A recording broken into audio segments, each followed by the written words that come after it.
ย่าหน่อยมาอันนี้ก็ได้ใช้เพิ่นบุลุกพี่น้องเลยอ่ะเด้อน้องเด้อให้เป็นมื้อนี้กับมื้อสันวันดีให้มีครูมีครองแล้วก็ให้ฮักให้เพลงกันเด้อให้เป็นครูสร้างครูสอนได้เวลาแล้วโอ้ยลาบได้อยู่บ่ลุงเฮิมพี่น้องเป็นลามก่อนเด้อซอยแล้วนี่ลงได้บ่บิดอยู่บ่เด้เนาะบ่ก็เด้อโอ้มีไก่บ่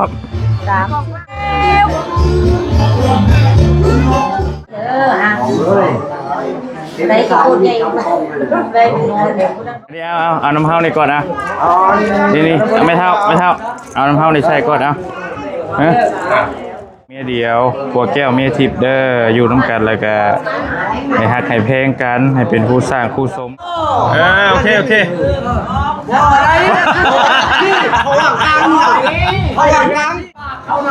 พี่ทางนี้กำลังเอาเลย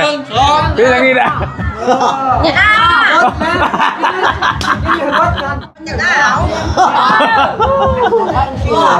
โอ้ก่อนผู้ชาย1 2 3เอาผู้หญิงมาดิ1 2 3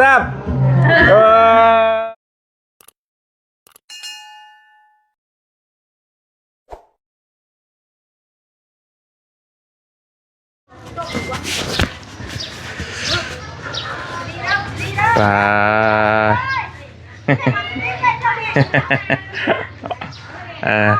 เปิดผ้ามากของบักซรีรบบานเอาพี่น้องทักทายสวัสดีกันตอนเศร้าเด้อพี่น้องเด้อนะช่วงบรรยากาศตอนเศร้าทางบริ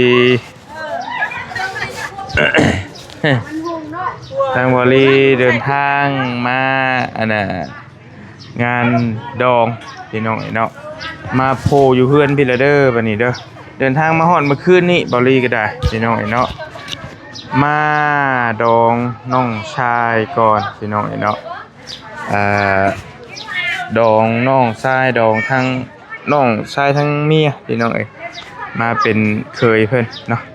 มาร่วมงานนำเพิ่นก่อนพี่น้องเมื่อคืนนี้ก็มาแต่ว่ากลับไปแล้วก็ช่วงเช้ามาอีกเดี๋ยวสิไปส่งเคยเพิ่นเพราะว่าเพิ่นได้เมียอีกบ้านนึงพี่น้องเนาะแต่ก็ทั้งลุงเฮิมเพราะเพิ่นเป็นล่ามนำสิได้พากันเฮลุงเฮิมสิเป็นคนยกคันพี่น้องตุงเท่าไหร่มักชะลีน่ะ10ไปขายใช้ต่อไปลองซอยลองพระเจ้าโอเคยังจะถุงฮะทั้งหลายเลยผลิตนี่เขาว่าสิมอค่ะเอาสัก10 ถุงไปที่ซอยไปแจกคนในงานฮะถุงละ10,000ข้าวเหนียวติโอเคเดี๋ยวเอาไปให้มันก็เด้อไปใส่พอได้กินโอเค10 ถุงฮะไปกองอาหารก่อนก็ได้โอเค1 2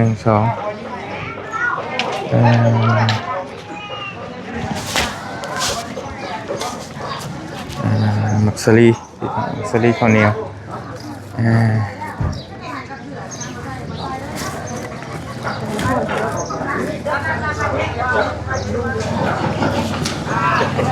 ได้เลยหลายบอลโอเคเอาครบเลยเนาะโอเคขอบใจได้หลายมักซลี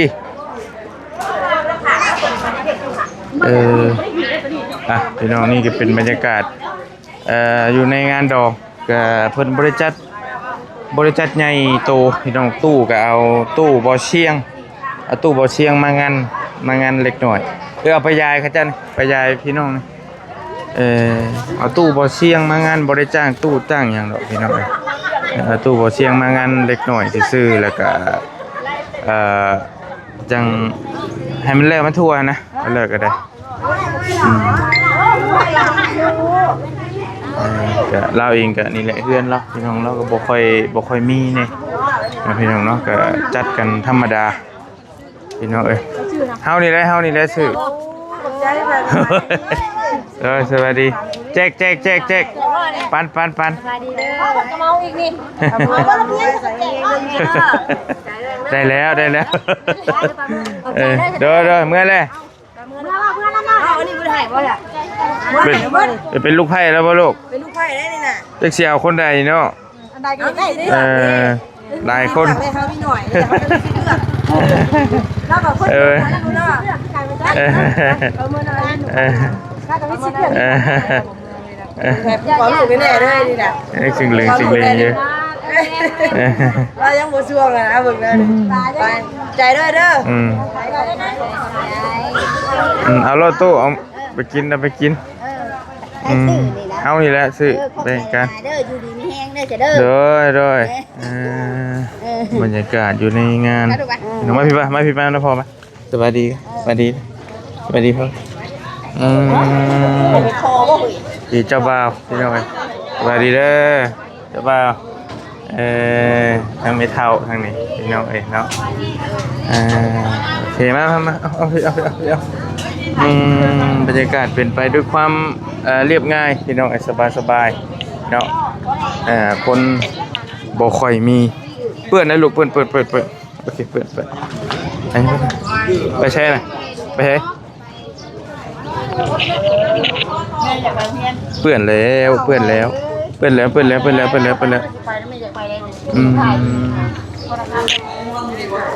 อันนี้ทางในเฮือนนะทางแก้วเคยโอ้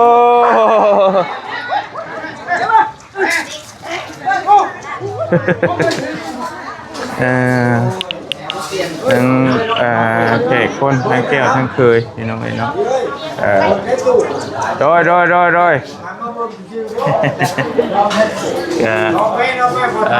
โบลายบันไดพี่น้องเล็กคนเล็กหน่อยเนาะโอเคตึงได้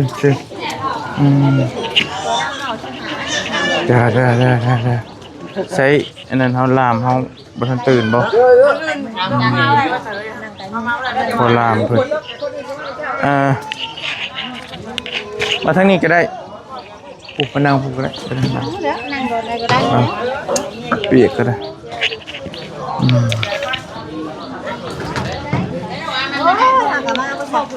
อีกคือเห็นแม่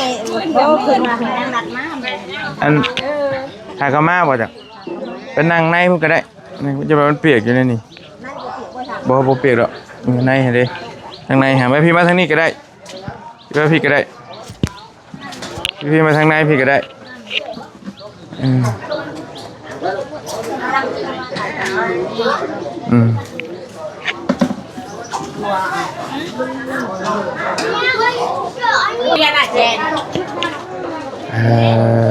ใช่ผูกแขนให้หรอเดี๋ยวมือมีจะคูสมีเนาะ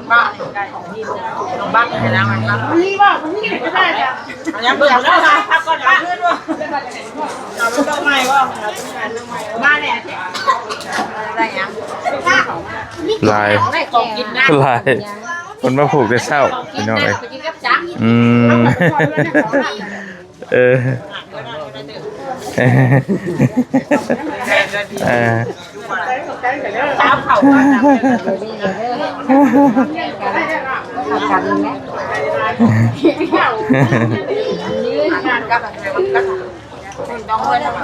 ทางบ้านทางคนสิมาผูกแต่เศร้าพี่น้อง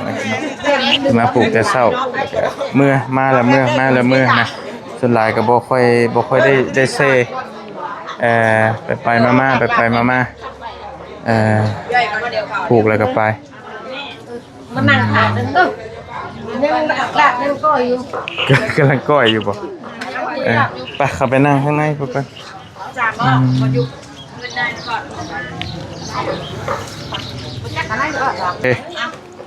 มานั่งถ่าก่อนพ่อผูกแขนให้อ้ายก่อนโอเคเดี๋ยวผูกแขนป่ะผูกแขนได้ผูกแขนป่ะผูกป่ะเดี๋ยวพอผูกแขนให้ก่อนนี่นะไป โอเคนี่บ่นี่ก็ได้แล้วเปียกเว้ยเอาไปให้ไหมนี่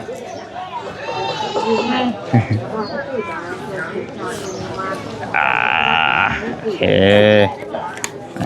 สิโอเคให้สมอยสมีเนาะโอเคมีจะคู่2คู่ป่ะมันผูกแขนเนาะโอเคง่ายไปเขียนว่าถูกป่ะมาถูกป่ะย่าหน่อยมาอันนี้ก็ได้ใช้เพิ่นบุลุกพี่น้องเลยเด้อน้องเด้อให้เป็นมื้อนี้กับมื้อสันวันดีให้มีครูมีครองแล้วก็ให้ฮักให้แพงกันเด้อให้เป็นครูสร้างครูสมเป็นผัวแก้วเมียทิพย์ให้เป็นครูฮักครูแพงให้เบิ่งให้แย่งกันอยู่ร่วมกันแล้วก็ให้ร่ำให้รวยเด้อให้อดทนเอากันโอเคถูกถูกลูกโอเคเดี๋ยวแล้วก็สิได้เฮไปบ้านเจ้าสาวพี่น้องจะสิได้ไป7 โมงบรรยากาศก็ฝนตกเพื่อนบ่ล่ะทางถนนหนทางก็ได้เนาะ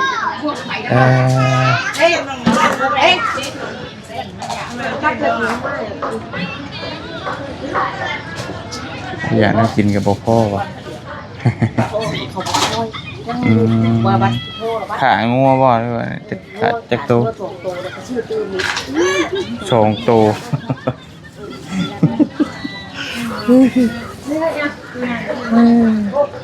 ลังซอยมันก็มีพี่น้องซอยบ่ทันบ่ทันมาบ่ขอป้าบ่ทันมาบ่จะลบบ่ลามได้ลามไปยังได้ลามเฮา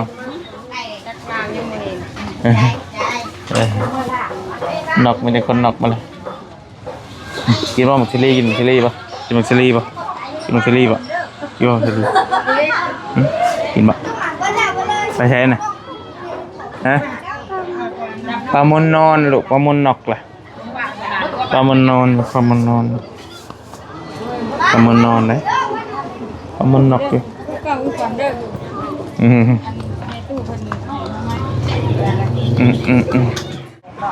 มาพี่น้องได้เวลาแล้วโอ้ลาบได้อยู่บ่ลุงเฮิมพี่น้องเป็นลาม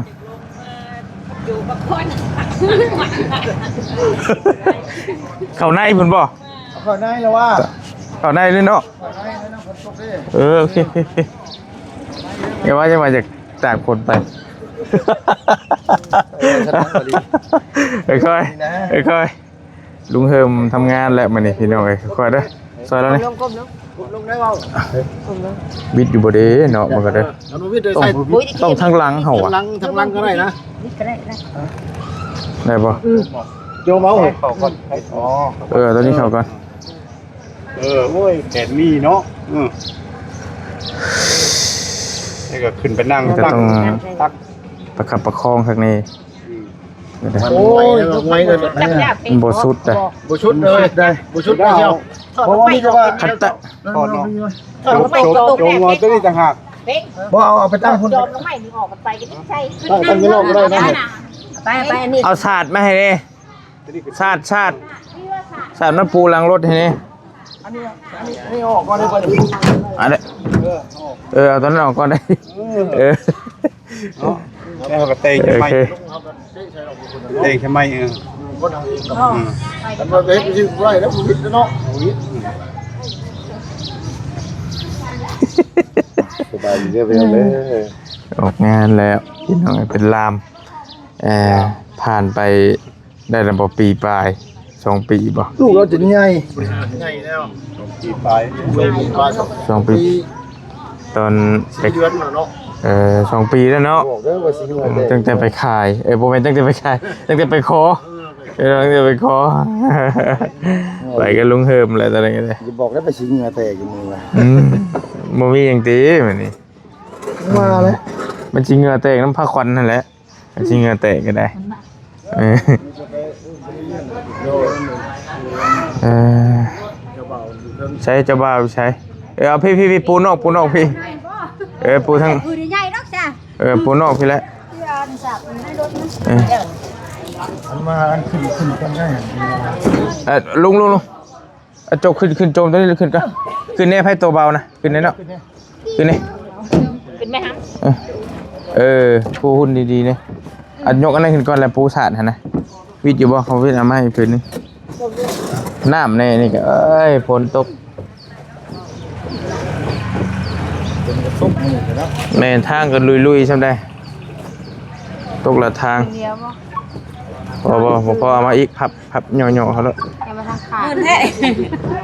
มาได้เลยถ้ามันนั่งที่ดอกคันก็ได้ไหมอันนั้นก็ไปแต่ว่าไป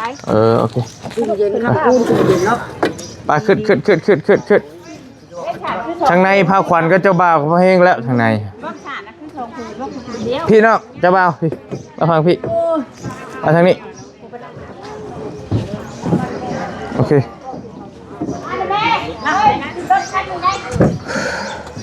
โอเคมาพี่ขึ้นพี่ไกลลามพี่ไปขึ้นไปเต็มแล้วเจ้าบ่าวกับผ้าขวัญกับลุงกันอย่างไรเรียบร้อยแล้ว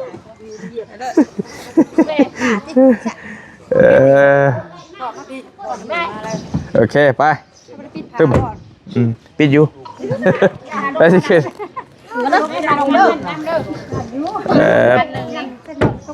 แค่นี้เราก็ไปเอาศาสตร์มาปูอีกเลย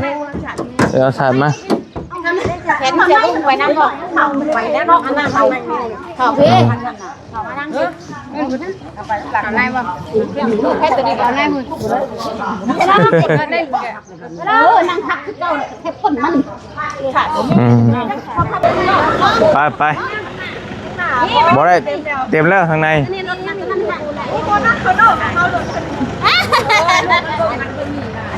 ไป2 คันก่อนพี่น้องจะเป็นรถคนในบ้านเลยเพิ่นหากันพี่น้องญาติพี่น้องหากันไปเพราะว่ารถเบาเชียงพาลูกสาวไปฟ้อนไปเต้นว่าซั่นก็เลยมาบ่ทันเป็นมื้อเดียวกันเลยนะพี่น้องเนาะเดี๋ยวสิให้เคยไปอีกบ้านนึงเนาะไปให้ออกก่อนบ่ไปเลยบ่โอเคไปลูกไปยืนไป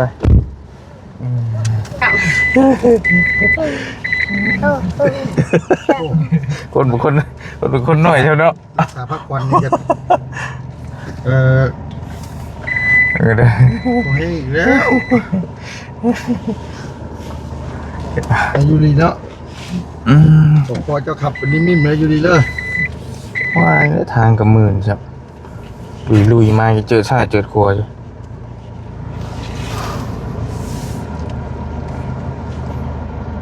ลูกจะปีแล้วบางทีปี4 เดือน5 เดือนจะได้ลูกหนึ่งเนาะจะเบากันเลย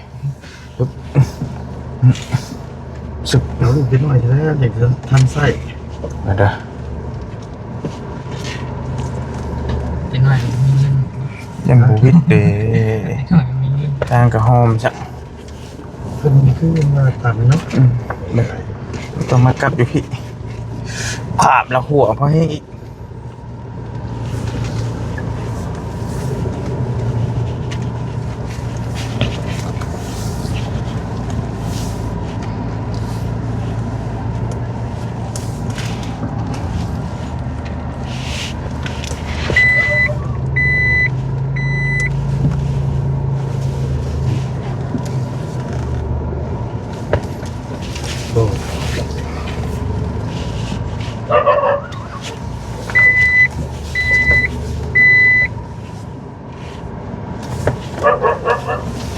รอเสียงมาแล้วไป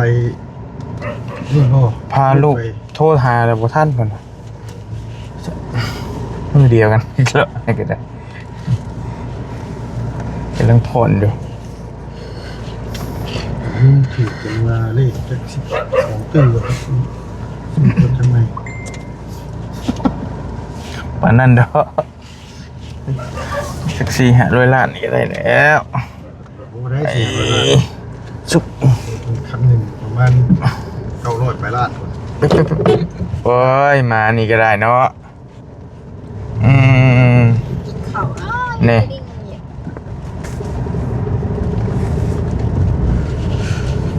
โอเคไปพี่น้องเดี๋ยวเดินทางไปบ้านเจ้าสาวบัดนี้ประมาณชั่วโมงหนึงไปจริงๆมันก็บ่ได้ไกลหรอกแต่ว่าแล่นไว้บ่ได้ทางค่อนข้างลำบากได้อยู่บ่ลูกโอเคอยู่บ่ อีกอันหนึงอยู่ทางนอกเดี๋ยวเอาไปชมทบกันกับของเจ้าสาวเพิ่นไปนั่งเฮียงกันอยู่พุ่นก็ได้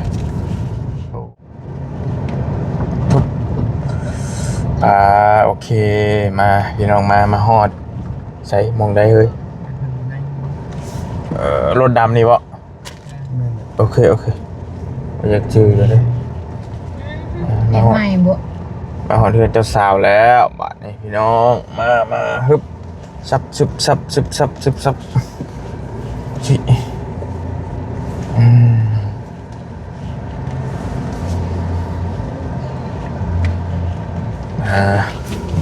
ไปเอา ผมมีว่ะพี่คนเนาะ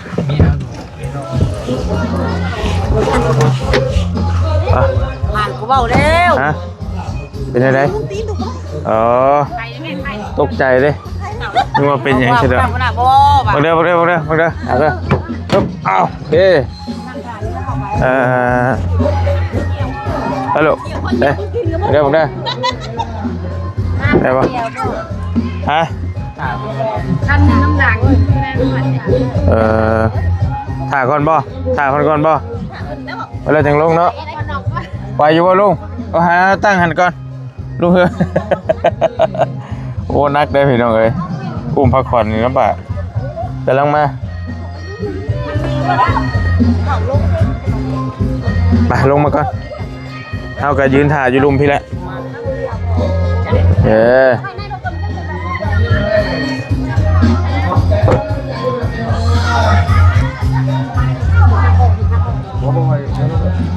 มันมาไม่ตู้เอาอันนั้นมาเลยเอาตัวคันนั้นตั้งนี่มาห้อง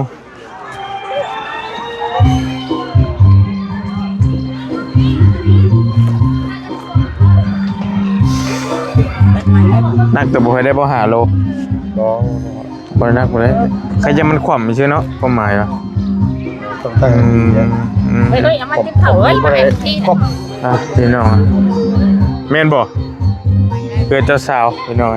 ที่เฮามาขอปีก่อน ดับมาจ่อมันเอามาเห็ดใหม่เลยดิ กระบะไปเห็ดโค้งกว่ากันนั่นบ่เป็นว่าคือเฮานี่เฮาพูดถามแม่ความตีแน่นอยู่จะไปเหยียดให้มันขอบน้องมาดิเนาะคุยไปยังขอบมีข่อยกันย้อมด้วยนะข่อยกันนะโอ้ยกั้นไว้ได้กับบ่อยู่นี่นี่นั่งไปเว้ยเอาเขากันเลยไม่มาเนาะเฮ้ยจับให้ลุงเพิ่มเลยไปมาตรงกันเดี๋ยวถ่ายกันใส่กล้องมากันโอเคไปเอาล่ามเขาก่อนเนาะโอเคไปเข้าก่อนไปเข้าไปพี่ก็ได้เดี๋ยวความโอเคเดี๋ยวพักผ่อนเข้าก่อน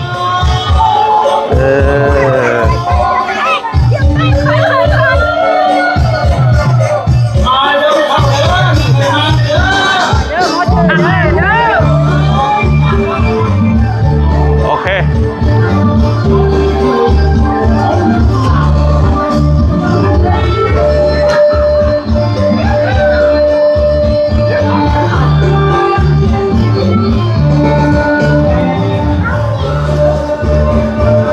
ไปฝั่งนั้นเนาะโอเ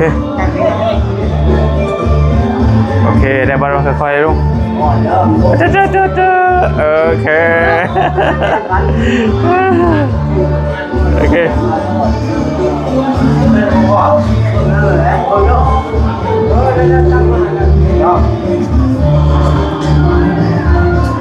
อเคได้แล้ว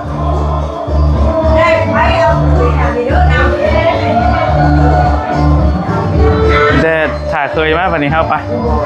เราตั้งไว้ก่อนกล้องอยืนน้องๆคนผู้ใดถ้ามาอีกคันหนึ่งบ่มาแล้วบ่มาเลยบ่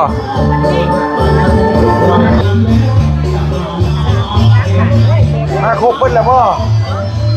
ยังไม่ขวดอยู่มากเลยโอ้มามา ได้แล้วได้ว่าแ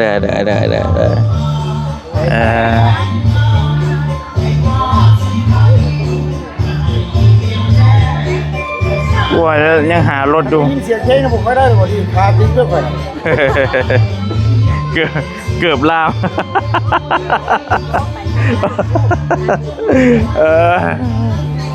ถ้าพ่อบ่จะโคตรสิถ้าลุงใหญ่บ่มันผ่าอะไรทั้งนั้นพี่น้องไงเบียร์จนเฮยไปเลยเราอ่ะ ไปหน้าก่อนอยู่คืนเมื่อเร็วไป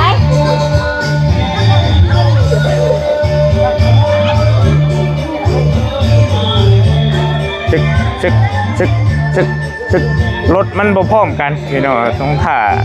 ร ถไทยครับวันนี้ มันไกลนี่แล้วก็ฝนตกนี่อย่างต่างๆ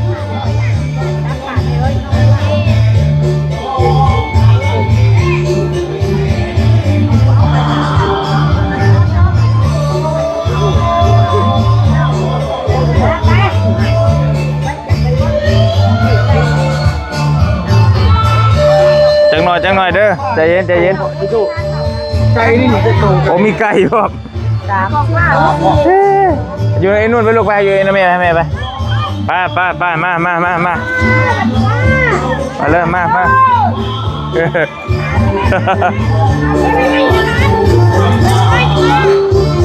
โอเค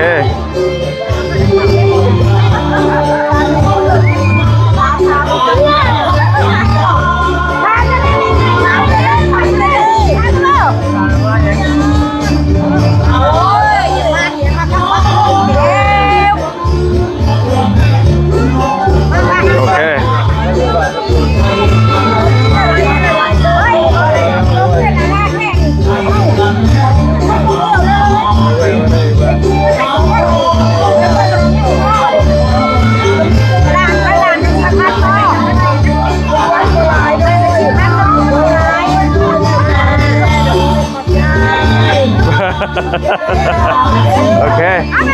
มา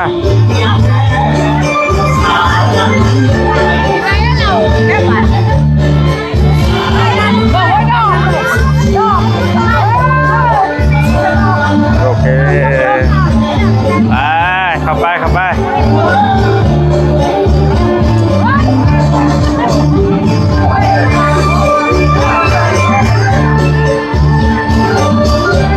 โอเค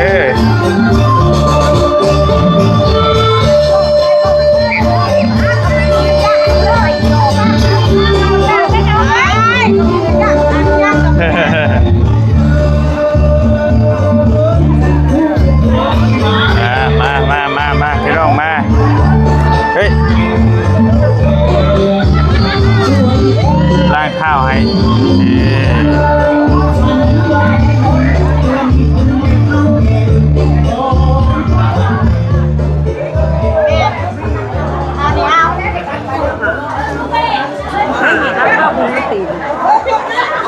โอเค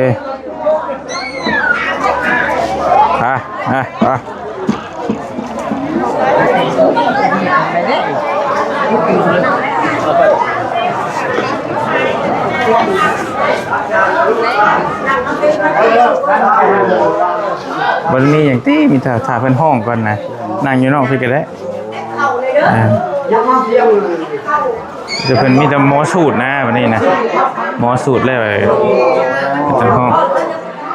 คือเป็นสูตรเรียบร้อย คือบ้านเฮามันแหละแม่ สูตรเรียบร้อยแล้วไปป้อนใครกำลังมาเจ้ารถมาคนละคันยังบ่ฮอโดยสร้างในจังหน่อยกำลังหารถอยู่รถกะ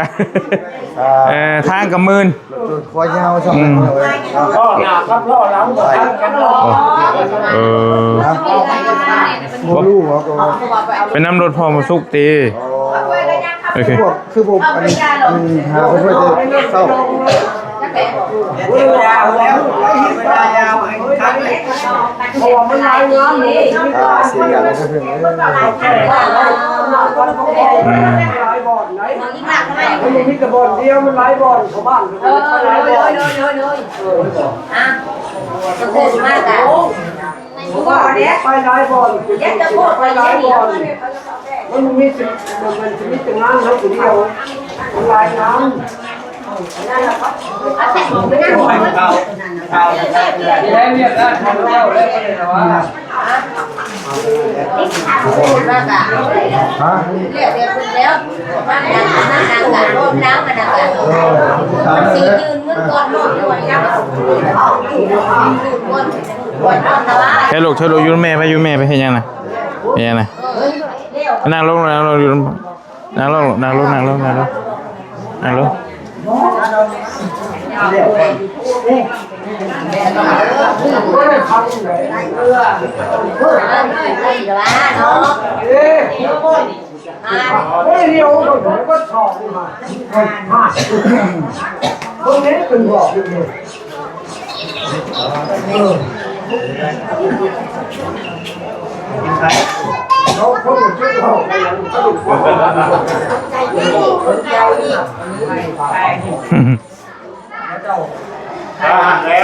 วเขาชวนจะเขาพาเขามาที่นะโอเมมาเพื่อนบอกยังมาจะเมย์ป่ะชาเป็นก้อนเจ้าโดยเพราะว่ามันยังไม่ทันได้หอดนะครับมาได้ผมใหญ่มาพอเขาเพื่อนคนยังมาซอยอยู่นะพอเขาเพื่อนพอแรงแล้วพออยู่แม่มาแล้วแม่มาได้ค่ะเวลาพวกนี้อันนี้นั่นเล่าเขาได้ยากอันเล่าเขาด้วยเขาใหญ่มากก็ได้แก่คนโลกมาเซฟกับมาตรงนั้นตรงมันท้องจะก่อนใส่เท่าจะแก่พอดีฮะเราว่าที่เอาเข่าอยู่ในบ่บันทึกนี่นะโอเคมาโลดในโรงเจ้าพันเนี่ยเอาพันมาพันมาเลยเด้อผมเงินคาดองเนาะที่เป็นยังจักรลาด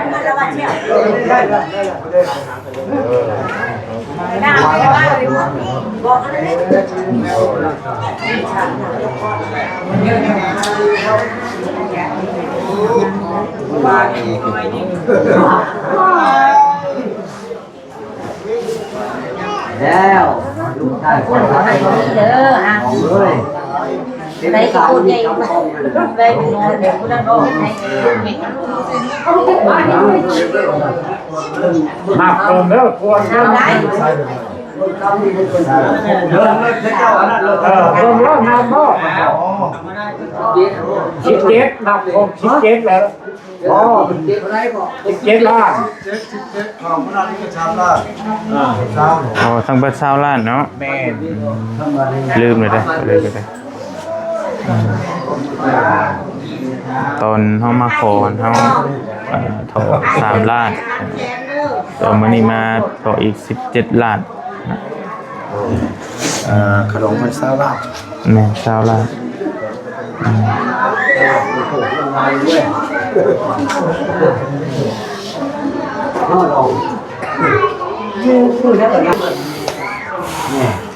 น้ำเสน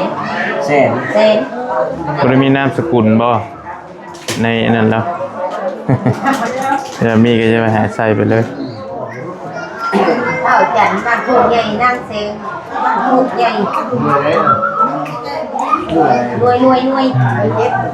ญาติทาง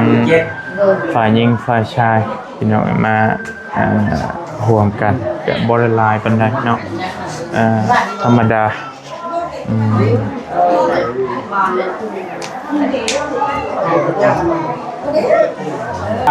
ท่านแรกท่านน้องผู้เจ้าว่าเพื่อนเพื่อนคนท่านนี้เป็นสักขีพยานทำบาทหนึ่งเมื่อต้องโตกับพ่อเจ้าข้าวแดงเลยเล้านทำบาทหนึ่งเพราะว่าจะมือถึงยังข้างคำเจ้าว่ากันเรื่องใดกับพ่อห้องให้ดีเนาะเพราะจะว่าแค่รอบสองชั้นเอกภาพกัน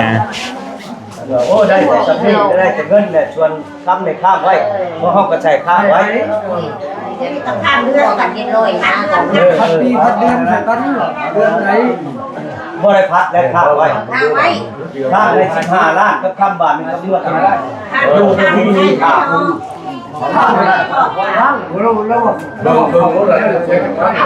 แม้เจ้าพักเขาเจ้าว่ากันเจ้าพักเขาจะดองกันนอกนั่นนี่ต้องเคยข้ามกันแล้วผมพูดข้ามเลย10 ล้านคืนนี้ผมข้ามมอบได้ข้ามอยู่ที่มีล้าน10 ล้านล้านข้าเจ้ากันหาได้ล้าน7 ล้าน7 ล้าน17 ล้านของเมื่อก่อนละ3 ล้านเป็น20 ล้าน15บ่15 ล้าน15เสร็จแล้วเป็น17เดือนละ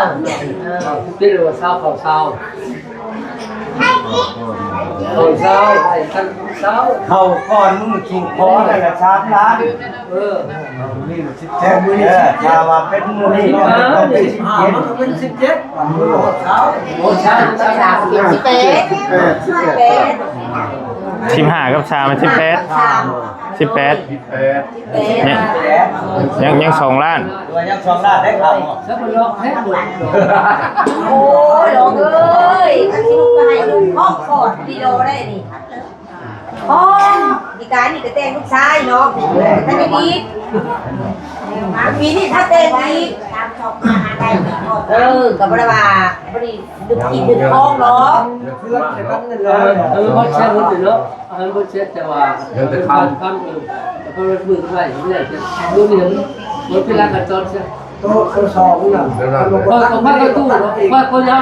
ผมเป็นง่ายในกระไรคุณใช้เป็นง่ายอยู่ในกระไรอันนี้เอาน้ำเฮานี่ก่อนนะนี่ไม่เท่าเอาน้ำเฮานี่ใส่ก่อนเอาให้ไม่ได้รถเป็นยังนี่คือ2 ล้านนี่มันบอกยัง2 ล้าน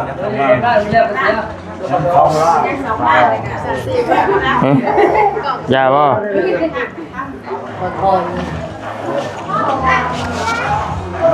เดี๋ยวว่าจะว่ามันยากเพิ่นก็เอาใช้ที่เป็นยังแล้วแต่ซะคันโอ้ยสามวันเลยจะชี้จะรู้จะชี้จะดูนี่นะอ๋อซีไปแล้วเสียเดี๋ยวคันห้องทำมันเหมือนว่าต้องเขาสลึง30,000เลยว่ะยังวันหนักไปหรือเงินก็ขาดไปเขาจะกันเช็คก่อนจนได้ลูกนึงมันว่าได้ชาวบ้านเป็นรายได้คนเราก็อย่างให้ว่าก็20 ล้านเนี่ยมันก็20 ล้านนั่นแล้วจะยัง2 ล้านเพื่อนได้เชียงใหม่ใช่ลูกใช่ภายในล้านอยู่ได้คนเชียงใหม่แล้วมันแล้วยังแต่เขาสักเนาะบ่อย่างมันเปื้อนหลายชั้นนวดค่ำเหลือข้างไว้อยู่ในนี้และอยู่บนที่มีทางเนี่ยข้าง15 ล้านกับข้างบาทหนึ่งนวดตัวนึงอยู่บนที่มีทางมันเป็นในนั้นครับตัว2 ล้านนะมันเล่นมันเพื่อนตัวเชียงเลยเนาะเอาเดี๋ยวนี้เนาะ5 โอ้ตัดสินใจได้ดอกนั้นก็บ่ให้งามใช่ให้มันงามตามเอามาใส่2 ล้านน่ะรอได้ถามแล้วก่อนรอจังได๋แล้วก็พวกเจ้าของกันแต่เมื่อวานนี่มอบมือแล้วก็มาว่าคุยกันได้ไหนธรรมดาบ่ได้แม่เราอ่ะธรรมดาบ่ได้ทำไม่เท่าหันไม่เท่าจังได๋ให้ยังไงไปใช้ไปครับมาจังไงถึง2 ล้านเอามันจบแล้วไม่ใช่2 ล้านแล้วสิว่าเด้อไม่ได้ตัวนี้นะมันเป็นไรอ่ะแต่ยังว่าขาเนี่ยเด้อดอกเลยโอ้ยบ่เท่าไหร่ต้องเบากันว่าโอ้ยเนี่ยเกียร์เดียวก็ลองเลย จอนก่อนสิลาย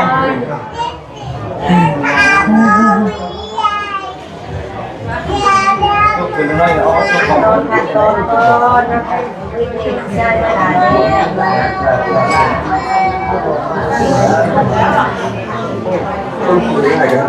ครบและฝ่ายชายได้ต้นลงเฮ็ดดีเป็นเอกภาพกันเพื่อเฮ็ดให้การแต่งดองถูกต้องตามฮีตความประเพณีและสอดคล้องกับกฎหมายครอบครัวแห่งชอบปลาวในค่ำวันที่17 เดือน 2 2026ถึงกับมื้อขึ้น11 ค่ำเดือน4 ลาวปีมะเส็งและสร้างบทบันทึกการแต่งดองระหว่างเฒ่าที่อายุ21 ปีสัญชาติลาวอาชีพประชาชนจึงเป็นบทของเฒ่าจันทร์และนางแสนปัจจุบันตั้งบ้านเรือนอยู่หน่วย7บ้านพ่องใหญ่เมืองอุทุมพรแขวงชนเขตและแต่งดองกับนางตุนนาอายุ18 ปีสัญชาติลาวอาชีพประชาชนจึงเป็นบุตรของเฒ่าแต่และนางพุทธาปัจจุบันตั้งบ้านเรือนอยู่หน่วย5บ้านเรือนจังหวัดอุทุมพรแขวงชนเขตเงินเช่นทอดค่าดองทั้งหมดเป็นจำนวนเงิน35 ล้านนี้คำ1 บาทเมื่อ2 โตเขาพร้อมเจ้าเท่ามือแต่งในจำนวน9 ล้านกับงวด1 โตยังข้าง15 ล้านกับคำ1 บาทมันเปลี่ยนเป็นตัวภาพกับคำ1 บาทกับงวด1 โตเนาะข้างละเดียวทางนี้ ถูกพอแต่งเอาหน้าตุนหน้าแม่นมาสู่น้ำพ่อแม่ในกรณีคิดด้วยน้ำชาวาด้วยน้ำแกงแม่นมอบให้เฒ่าแก่อ้ายน้องลุงตาทั้งสองฝ่ายถูกฝึกษาอบรมและแก้ไขปัญหาพามันแกนทั้งกันแม่นบริทีคานี้ป้าห้างโดยที่มันถึงเข้าแม่นทางเอาชิ้นสอดคาดองที่ยังขาดมันข้าวจัน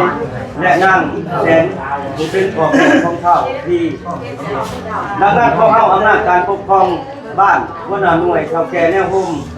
ทั้งสองฝ่ายจึงพร้อมกันสร้างบทบันทึก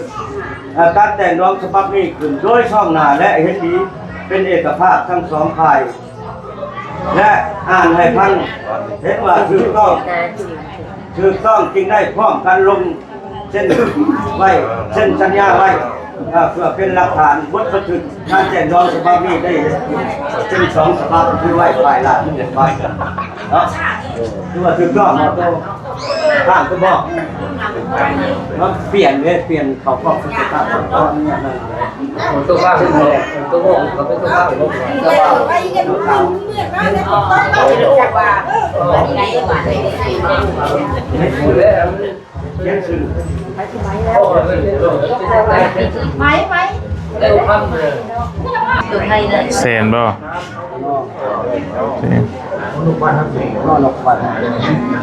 นอนนกบ้านเฮาแล้วบ่ชื่อบ่นอนนานมือเดี๋ยวยืดออกแล้วก็เหยียบเข้ามาย่างเป็นที่ของไม้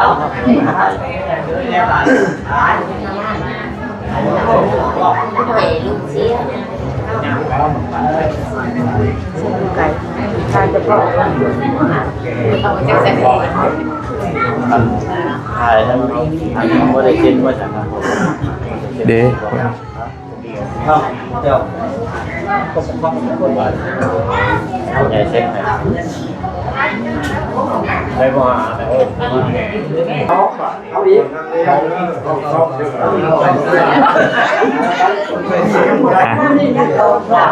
วันนี้มือพ่อไปขอพันงานเรามาถึงนั่ง ข้าวมาสู่นาง ไม่ได้ปูให้เรา ไม่ได้ปูให้เราไม่ได้เผาในทางนี่เท่าก่อนทำเรียน มีพ่อข้าปอกมาเรียนกับมีแน่นอนคุยบ้านในทิ้ง เราอีกมันบาทหนึ่งเราอีกเลี้ยงเราก่อนทำเลี้ยงนี่ก่อน มื่อนี้มือฉันมันชอบ เป็นครบคนเรียนมือทันมาชอบประกอบมันงามเราเป็นเราไม่ว่างไม่คิดคนเราก่อนทางเลี้ยง ที่เราก็ต้องพ่อตอนนั้นแหละค่ะ เอาว่าให้เท่าให้แก่โม่เป็นเท่าให้แก่โม่เป็นโคตรในวงเนาะ มันแรกมันทัวร์เป็นวิธีให้ลูกให้หลาน ที่ลูกหลานลูก เพราะฉะนั้นแหละยกมือขึ้นได้เทียนมานี่ได้เทียน นั่นไหมยินบ่เคยเป็นผู้ใต้ให้เป็นผู้มอดระเบียบของมันให้เคยใต้ เคยครับ เคยเป็นผู้ใต้ให้เป็นผู้มอด โอเค แล้วคนใด กลับแล้วโปงเยี่ยมให้ลมพัดปิดโปงเยี่ยมก่อนทางนี้เปิดบัดนี้ปิด เยี่ยมในลมมันพัดปิดบริเวณลมพัด โอเคได้แล้วผมมีดอกไฟเนาะ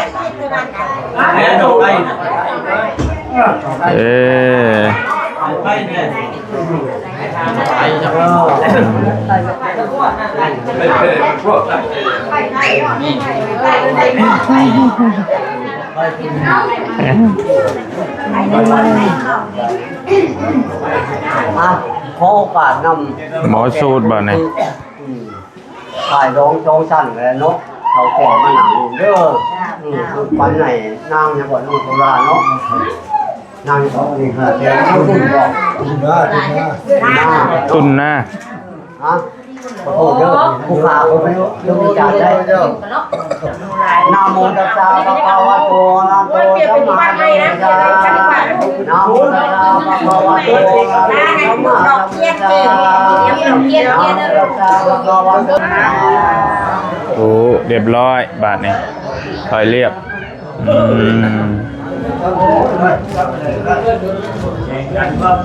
แข่งกันได้หมด กลัวมีลูกน้ำผู้หนึงบ่มานั่งน้ำเนาะลูกเพิ่นลูกเจ้าบ่าวเจ้าสาวนะ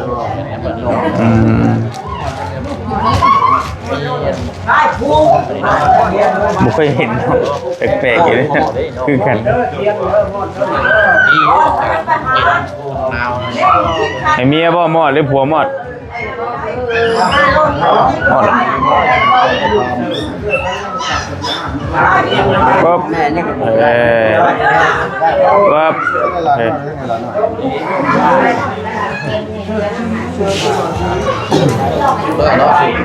สีสุก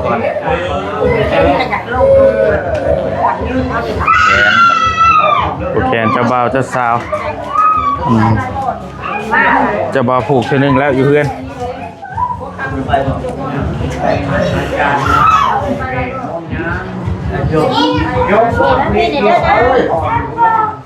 แขนผูกแขนใช่เพ่เนาะอยากโอเคเห็นเลยใครตกไปโดนเกลือออกกันนะเกลือแตกกันแต่ใครกว่าตอนโคยตกใจบัวภัยได้นี่คือแกตกใจเลยเด็กวิทย์ละตี้วิทย์แล้วบัดนี้บัดแล้วมาเมื่อวานนี่ยังดูดีวะ บัดแล้วบัดนี้บอกเกี่ยวทั้งเฮาตัวไหนยังมาวิกกันว่าทีนั่นแกกันว่าสิไปกันเลยเละปักเช่กู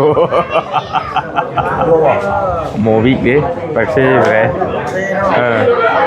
ไปบ่เดินชี้กันได้ว่านั่นก็ได้ตามว่าแขนผูกแขนลำรวยผู้เดียวไม่เดียวผู้แก้วไม่ทิพย์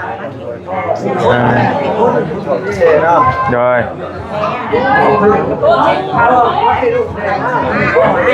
แข่งแล้วแม่ไข่แล้วแบบนี้ แม่ปนไข่แล้ววันนี้ ไข่นี่ เอามาชมตบเขาเลย ไก่เนาะมันคือบริเบิงนั่นผม วันนี้ชิเบิ้งอยู่ตียังอยู่ สิเบิงบอก นั่นแหละแล้วบ่ฮู้คือกันมันบ่คือบ้านเฮาบ่ เบิงเลย บ่คือกันผูกแขนเด้อพี่น้องเด้อแขนผูกแขนจะบ่าวจะสาวเขตคนก็บ่ลายปานใดน้อยเดียวเฮ็ดงานธรรมดานี่บ่ได้เฮ็ดใหญ่โตว่าซั่นเฮ็ดพออยู่พอแล้วพอทั่วแล้วก็แล้วไปเนาะ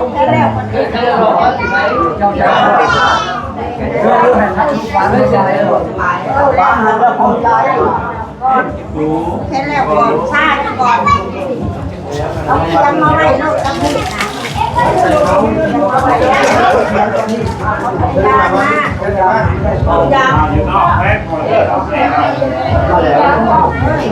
แขนผูกแขนอยู่นี่ก็ผูกแขนวะลูกยังผูกให้ผูกให้พ่อวะผูกให้อีหล่าให้ผูกให้อีหล่าให้ผูกให้อีหล่าให้ผูกให้อ้ายไปเอื้อยผูกไปให้แม่ผูกไว้ลูกไปนี่เอาเงินเนี่ยไม่เป็นไรแม่ไปผูกเด้อให้แม่ได้ลูกเด้อให้ผูกแม่ผูก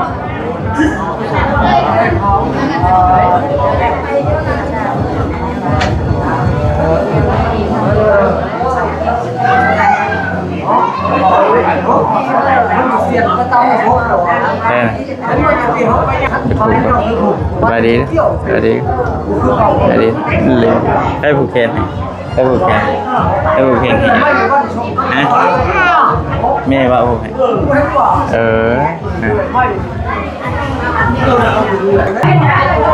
โอ้ผ่าแล้วขึ้นเลย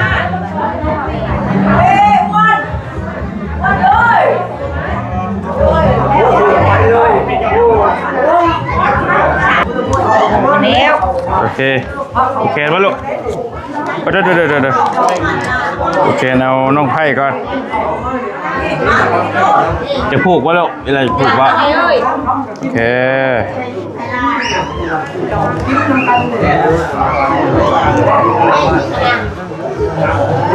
มาน้องมาเด้อให้เป็นผัวเดียวเมียเดียวผัวแก้วเมียทิพย์เด้ออยู่น้ำกันแล้วก็ให้ฮักให้เพลงกันให้เป็นผู้สร้างผู้สมให้ร่ำให้รวยอยู่ดีมีแห้งเด้อฮักเพลงอดทนเอากันเด้อน้องเด้อเด้อ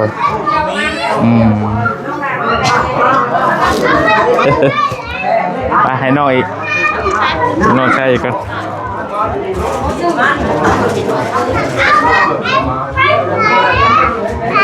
เดี๋ยวผูกให้ก็อีกแป๊บนึงก่อนไปเดียวอยากผูกบ่แป๊บเดียวมุยลาบลาบมันให้กินน้อยเนาะโอเคมาน้องมาเด้อน้องเด้อมีอย่างก็ให้อดเอากันเด้อให้ฮักให้แพงกันให้เบิ่งให้แย่งกันให้อยู่ร่วมกันไปจนแก่จนเฒ่าไปแล้วเด้อให้เป็นผู้สร้างผู้สมผัวเดียวเมียเดียวผัวแก้วเมียทิพย์เด้อให้ร่ำให้รวยอยู่ดีมีแห้งโดย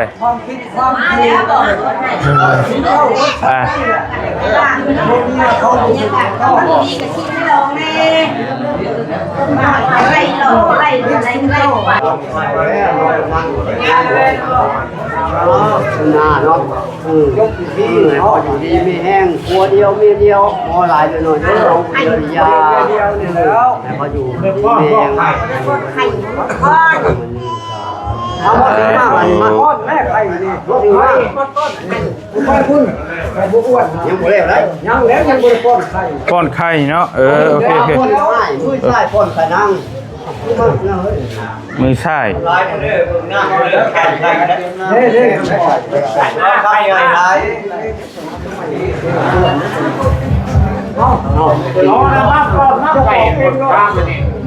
ไก่มาหน่อยเด้มากไก่แล้วนะเขาว่าให้แกเป็นเขาทำไก่เลยมาคงไม่ยิ่งพี่มึงโย่ยิ่งเนอะยิ่งมันเนี่ยไก่เนาะยิ่งมึงข้างดู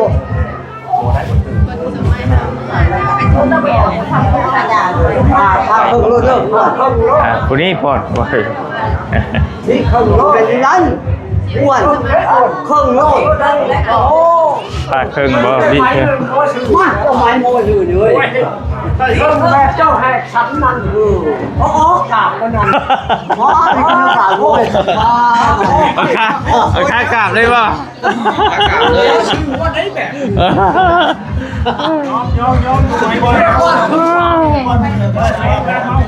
มีแต่เล่านี่แหละก่อนมือขวาคนง่ายมือซ้ายพวกกระดังไหน แบบนี้ให้เพิ่มไปเพื่อนั้นเพื่อขอก็ถูกแค่นั้นไปว่านี้ ไปถึง เอาขึ้น ดู เพิ่ม บ้า เจ้าเอาขวาเอาขวาเอาขับสิบไปได้เนาะ นี่เขาให้เรามาลงไม้มาสิกัน เรียกว่า พ่อแบบไหนควายแบบไหนโอเค ว่าอะไรนี่เขาว่างกลางเนี่ยเขาว่างกลางนี่เจ้านั่น โอเคแล้วชื่อว่าใช่ปากเขาหน่อยเลย พี่ทางนี้กำลังเอาเลยพี่ทางนี้นะ รถได้อีกป้าโลป้ออยู่เลยมันอยู่ไหน อันนี้ก้อนได้ดี เขาใส่กระสังมันจะหน้าเอา โอ้สิ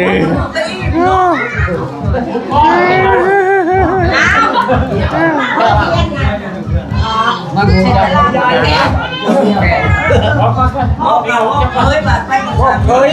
เคยเพื่อนบาดเจ็บมาก จะได้ไก่หัวเลยควันนี่ โมเมนตัวนี้ป่ะ ไปทางไหนมา ไม่ใช้บอลนอนเขาได้อยู่บ่ไม่ใช้บอลนอนบอลนอนที่เจ้าอยู่ใช้บาด โอ้นั่นเลิกเจ้าโคตรนั่น เฮ้ยบอลนอนที่เจ้าอยู่นี่ใช้อันนี้นะแม่ก็ให้เคยจมไว้ผูกอันนี้นะ นั่งเลิกเจ้าโคตรนั่นมาได้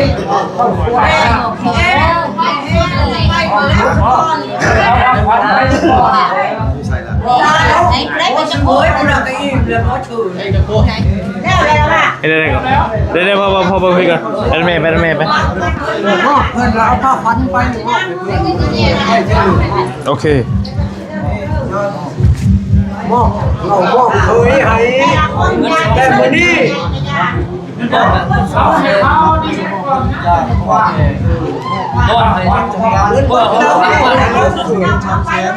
ให้เป็นคนบ้านอันนี้ใช่เรียกใช่งานก็ได้ยกเข้ามาหาเพื่อนที่มือเจ้าต้องมีเงิน200,000 มีเงิน200,000หมดตะปอยนะมันเข่า โอเคแป๊บนึงอันนี้เอาหน่อยเนี่ยโอเคจะดึงช่องแชทจะดึงโอเคเอาโอเคใส่น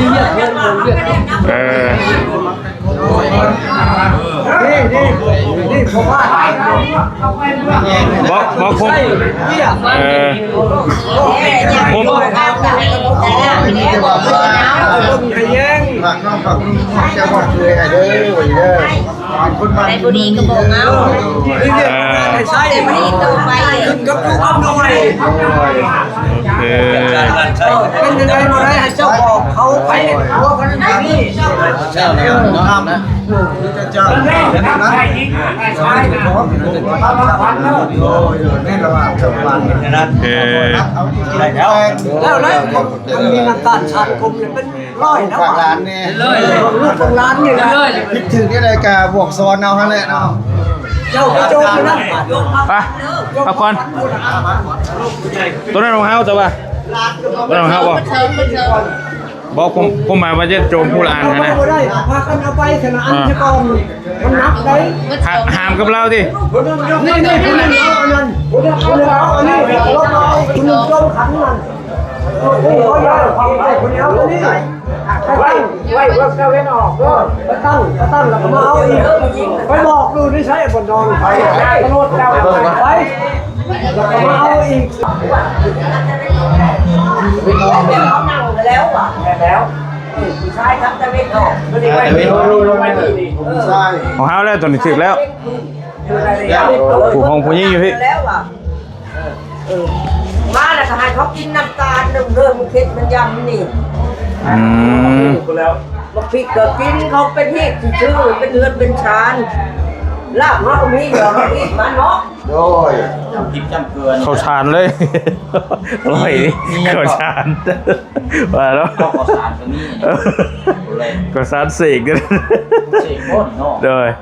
ยังบุญมีหอมแก้มนะเฮ้ยโอ้บ่ได้เป็นบุพานยังตู้ยังอยู่ยังบ่ทันมี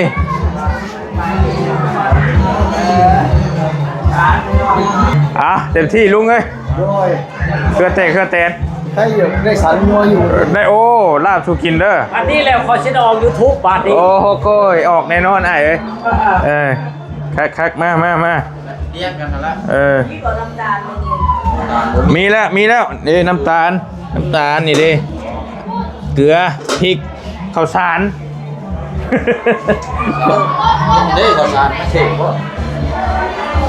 แต่ยังบ่ได้มีหอมแก้มได้ลุงเลยจังหวะต้องหอมแก้มได้บ่ได้ป่นไข่บ่หอมแก้ม ออกจำนะ ใช้อันนั้นนะ อยู่ใช้เจ้าสาว เจ้าสาวเขามาโน้บาทนี้ เจ้าสาวเจ้าบ่าวเดี๋ยวละบ่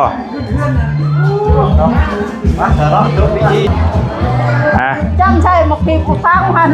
มันเผ็ด กินน้ำพริกหันได้หลายจังเผ็ดเออ ได้พอ เอาไปกินเหรอ กินแน่พออันจำนี่คือเราบอกเมียคือ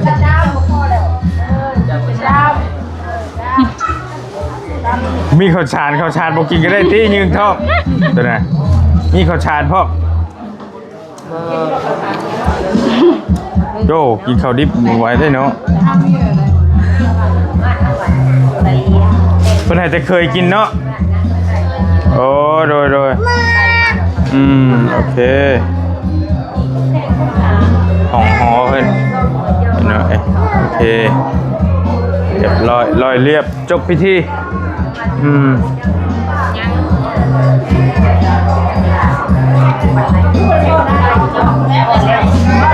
บ้านแล้วแต่ว่ายังบ่เห็นหอมแก้มกันยังบ่ทันมี หอมแม่ก่อนหอมแม่ให้ หอมแก้มหอมแก้มต้องมีคนจับใช้ได้เฮ้ย อ้าวได้ทำให้ไปดิ ไม่เท่าก็ได้ไปไม่เท่า เอาได้ป่ะ ไปพอไหมเนี่ย ยังบ่ทันเห็นนะก่อนมานี่โอเคเอา เพราะทีไรใครยิงก่อนคือใครใช่ เอาผู้ชายก่อนผู้ชาย1 2 3เอาผู้หญิงมาดิ1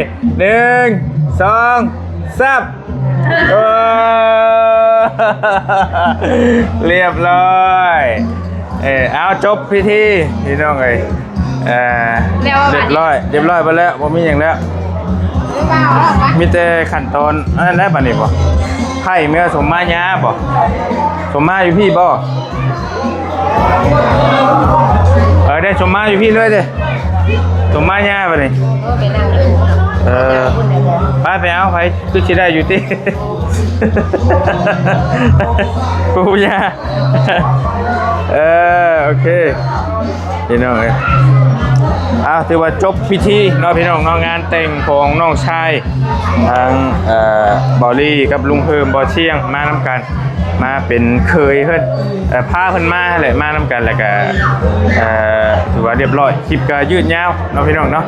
นี่ก็สิเข้าสู่ขั้นตอนพิธีทางไพ่สีเอาเครื่องมาสมมาทั้งปู่ทั้งยาทั้งเจ้าโคตรลุงตาทั้งฝ่ายชายแบบเนาะป้าบอลี่ขอจบไปเพียงสำนี้ก่อนคำคูณเด้อทางน้องไพ่กับน้องชายเป็นน้องชายทั้งเมียพี่น้องเป็นลูกพี่ลูกน้องกันบ่เป็นน้องชายแท้ๆดอกเนาะก็ให้เพิ่นฮักเพิ่นแพงอยู่ดีมีเฮงนะเป็นโปรเดียวมีเดียวโปรแก้วมีทิปเด้อให้ร่ำให้รวยให้โชคให้มานไปก่อนบ๊ายบายพี่น้อง